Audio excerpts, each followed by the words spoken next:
Hello and welcome. Today, we're breaking down complement therapies, a vital topic for every future pharmacist. Let's get into it. So, the complement system is a huge part of our immunity. But what happens when this powerful tool goes wrong?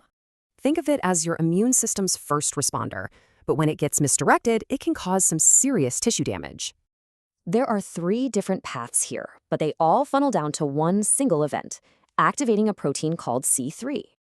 Once C3 is switched on, three key things happen.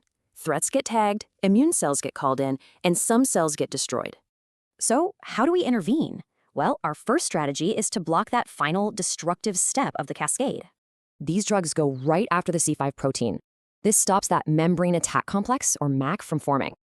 Now, here's the big safety alert for this whole class of drugs.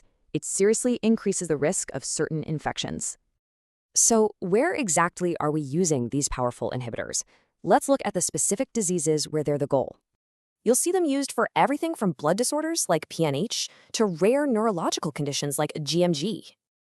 Okay, on to our next strategy. This time, we're going to inhibit the cascade much earlier.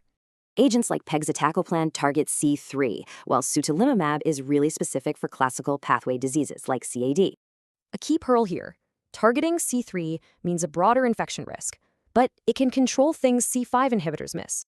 Now, for a real game changer, the arrival of oral drugs that work even further upstream. Iptacopan and danocopan give us new oral options. This totally changes how we think about adherence and residual disease. And this is where your role as a pharmacist is huge, managing adherence and spotting who might need add-on therapy. All right, our last strategy is a bit different. Some drugs don't block the MAC, they just target inflammation. Avacopan, for example, targets the C5a receptor. It cools down inflammation and ANCA-associated vasculitis. Its risk profile is different, so your focus shifts to liver monitoring, steroid tapering, and checking for drug interactions.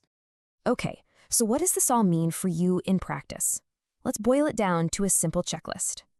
This is your framework, your go-to guide for any patient on one of these therapies. Let's hit the key points.